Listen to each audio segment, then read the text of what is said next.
ذبح کرتے وقت شفقت پدری مانے نہ ہو اور ذرا سا آپ کا ہاتھ نظر نہ ہو. یہ انہیں کا مشورہ تھا میرے پیارے. اور سیدنا ابراہیم علیہ السلام نے آگے پٹی باندھ کے جو چلی کری تھی. یہ قربانی ہونے کا جذبہ سیدنا اسماعیل علیہ السلام نے پیش کیا ہے. دنیا کی تاریخ میں آج تک کسی حاضری نے اس طرح کا جذبہ پیش نہیں کر سکا. بہرحال تو سیدنا ابراہیم علیہ السلام کی قربانی اتنی پسند آئی کہ پورے امت مسلمہ کے لیے یہ واجب قرار دیا گیا اور خاص طور پر حجاج کرام کے لیے باقاعدہ رقم میں شامل کر دیا گیا کہ چھوٹے حجاج کرام یہاں آئے تو جب قربانی دینا ضروری ہے. تو یہ قربانی انہیں کی یادگار اور اسی کی یادگار کو قائم رکھتے ہوئے آقائے کائنات سرکار مدینہ صلی اللہ تعالیٰ علیہ وسلم نے بھی ہر سال اپنے لیے جو قربانی کی ہے اپنے نام سے بھی کیا اور پوری امت مسلمہ کے نام سے بھی آپ نے ہر سال قربانی پیش کروائی. تو صحابہ کرام نے ارشاد فرمایا کہ یا رسول اللہ ما حاضر اللہ یا رسول اللہ اس قربانی میں ہمیں کیا ہے, اس قربانی سے ہمیں کیا ملے گا. تو وہ سنت ابیکم ابراہیم, یہ سیدنا ابراہیم علیہ السلام کی سنت ہے جو ہم پہ ادا کرنی ہے. سرکار مدینہ صلی اللہ تعالیٰ علیہ وسلم نے قربانی فرمائی. اب قربانی کی فضیلتیں بتائیے اور جو وسعت رکھتے ہوئے قربانی نہ کرے اس کے لیے آپ نے ناراضگی کا اظہار بھی آپ نے فرمایا. آقائے کائنات صلی اللہ تعالیٰ علیہ وسلم نے فرمایا سبحان سے حیاتم بین حالت قرآن متعیاتم. اے لوگوں سنو,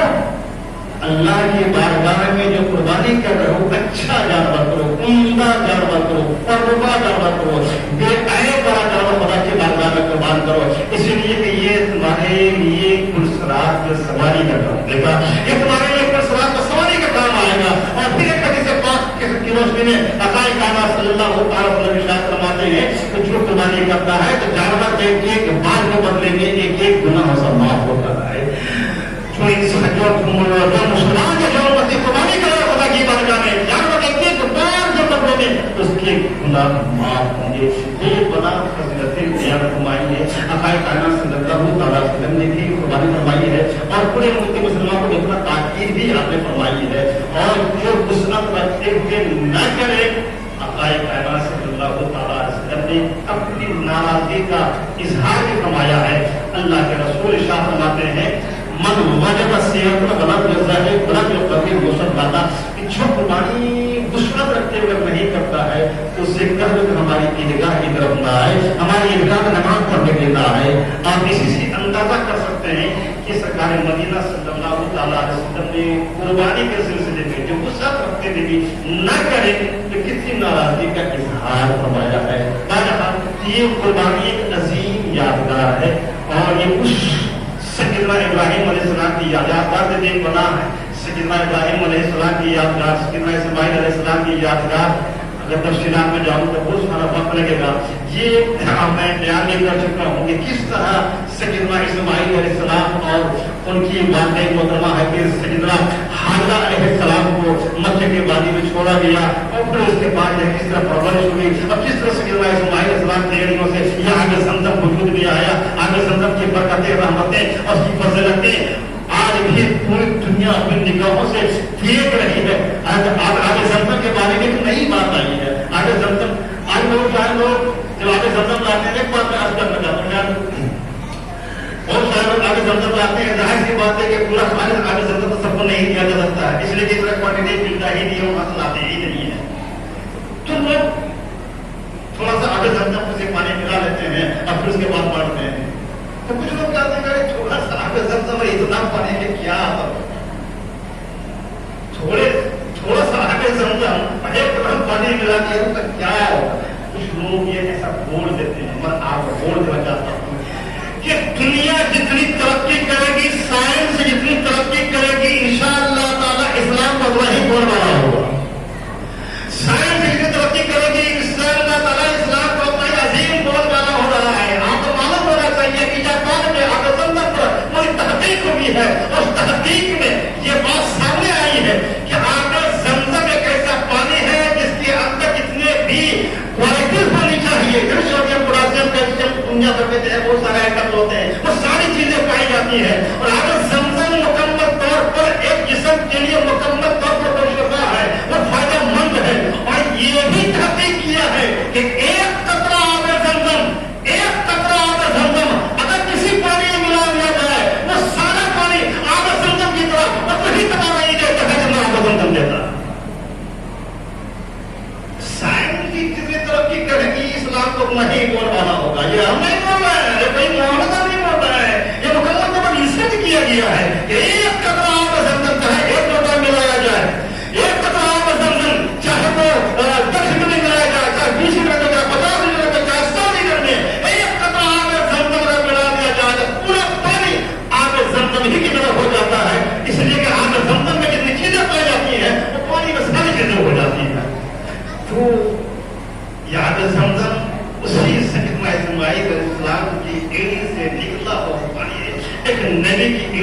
اللہ اکبر کی عظمت یہ میری پیارے آپ اندازہ کر سکتے ہو صرف میں ہمارے اسلام کا مسئلہ یہ بات آپ کو بیان کر رہا تھا کہ آقائے کائنات صلی اللہ علیہ وسلم نے تبارک اسم نے بڑی بڑی بڑی فرمائی ہے ہمیں آپ کو کرنی چاہیے جو غصہ رکھتے ہیں ہمیں کرنا چاہیے ہر حال میں کرنا چاہیے اور قربانی کرنے کے لیے ایک بات میں عرض کر دینا چاہتا ہوں اب سے پہلے کیونکہ آپ کو چھوٹے موٹے مولانا صاحب ہیں کتاب دیکھے جو لکھا ہوا ہے وہ آپ رابطہ پہنچا دیا جاتا ہے لیکن تحقیق جب ہوتی ہے تو بہت ساری نئی باتیں پیدا ہو جاتی ہیں اور بہت سارے وہ مسائل جو مشہور ہوتے ہیں تو جب نئی تحقیق آتی ہے تو بہت ساری باتیں پیدا ہو جاتی ہیں اور نئی باتیں سامنے آتی ہیں اب تک جو یہ بتایا گیا تھا کہ ہر مالک نصاب پر قربانی واجب ہے مالک نصاب سے مراد وہ مالک نصاب نہیں جس پہ زکات واجب ہوتی ہے یعنی 7.5 تولہ سونا 52 تولہ چاندی یا اتنی مدد کا وہ مالک نصاب وہ نصاب مراد نہیں ہے بلکہ قربانی کے لیے 200 درہم یا کم سے کم غنی ہو یعنی مالدار ہو مالدار سے مراد یہ ہے کہ آپ فارغ البال ہیں ضروریات سے فارغ ہو کر کے آپ کے پاس کم سے کم 200 درہم چاندی کے برابر آپ کے پاس پیسہ ہے مال ہے مثال کے طور پر جیسے کہ آپ کے پاس 2 کوٹھی مکان ہے رہنے کا اور کرایہ پہ لگائے ہوئے ہیں تو کرایہ پہ جو مکان لگا ہوا ہے وہ آپ کی بنا پتا ہوتا ہے وہ آپ قربانی واجب ہو جائے گی بہت سارے لوگ ہیں کہ ایک گاڑی کی ضرورت ہے آپ 2-3 گاڑیاں آپ کے گھروں میں ہیں یہ ضرورت سے زیادہ ہے آپ کو قربانی واجب ہو جائے گی تو مالک نصاب پر قربانی واجب ہے اور نصاب کے لیے غنا کا ہونا ضروری ہے غنی یعنی 200 درہم چاندی یا اس سے برابر کوئی مال آپ کے پاس ہو ایک بات جو میں پہلے عرض کر چکا ہوں ایک نئی بات سامنے آئی ہے کہ کوئی اگر مالک نصاب اگر اپنے مرحومی ماں باپ کے نام سے کرتے ہیں تو پہلے یہ بتایا گیا تھا کہ ہر حال میں جو مالک کے نصاب ہے ان کے نام سے ہونا ضروری ہے ماں باپ کے نام سے کریں کہ ہو جائے گا قربانی ہو جائے گی کوئی بات نہیں ہے لیکن آپ کے نام سے ہی ہونا چاہیے آپ کے اوپر وجود باقی رہے گا لیکن نئی تحقیق آئی ہے جس کو مفتی نظام الدین صاحب قبلہ جعل جاودہ شریعہ نے ایک نئی تحقیق کے ساتھ یہ بیان آیا ہے کہ اگر آپ ماں باپ کے نام سے کر دیتے ہیں تو آپ کے سر سے وجود ختم ہو جائے گا یعنی آپ اگر مالک نصاب ہیں اور ماں باپ کے نام سے کر رہے ہیں اور انہیں کے نام سے کر رہے ہیں تو وہ قربانی بھی ہو جائے گی اور آپ کے سر سے وجود بھی ختم ہو جائے گا ہاں آپ اپنے نام سے نہیں کر رہے ہیں تو اور بہتر ہے بڑی اچھی بات ہے ایک نئی تحقیق آئی جس کو میں نے بیان کر دیا تمہارے ہاتھ میں عرض کر رہا تھا میرے جائے کہ زمانہ جو تحقیق جب ہوتی ہے کتابوں کا جب مطالعہ ہوتا ہے تو بہت ساری ایسی باتیں سامنے آ جاتی ہیں تو یہ نئی تحقیق جو ابھی سامنے آئی ہے وہ میں نے عرض کر دیا وجود ہر حال میں ختم ہو جاتا ہے چاہیے کرنا چاہیے بہت سارے مسائل قربانی کے سلسلے میں ہیں انشاءاللہ تعالی موقع ملے گا تو وہ آپ سے خود اپنے ساتھ حاضر کروں گا اور وقت پانی رہتا ہے ابھی جو ضروری باتیں کرنی ہے کہ عید اضحیٰ آ رہا ہے قربانی آ رہی ہے اللہ کا شکر ہے پہلے بہت سارے جب آ گئے وہ معلوم ہوا ہے کہ